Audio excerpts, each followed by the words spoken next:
প্রভু বলেন, যে আপন জমি চাষ করে যথেষ্ট আহার পায়, কিন্তু যে আষাঢ়ের পিছনে পিছনে দৌড়েছে বুদ্ধিহীন।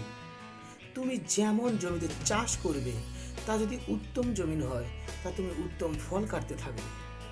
তোমার জমিন যদি মন্দ হয়, তুমি মন্দ ফল কাটবে।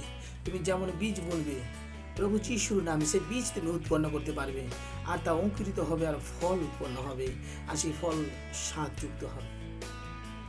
তুমি মন্দের দ্বারা মন্দ ফল উৎপন্ন করো না। দেখো, পরমেশ্বরের সেই পবিত্র বচন, প্রভুর সেই বাক্য, তুমি সততা দ্বারা, পরমেশ্বরের প্রেম দ্বারা তোমাকে জিততে হবে।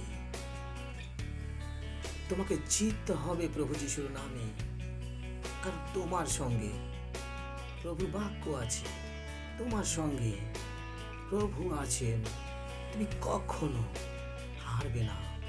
প্রভু যিশুর নামে তুমি সেই বীজ উৎপন্ন করো, সেই বীজ তুমি তোমার জমিনে ফেলো, আর দেখো সেই বীজ উত্তম ফল দেবে, যা পরমেশ্বরের চোখে ভক্তিতে এক আনন্দময়ী হয়ে দাঁড়াবে।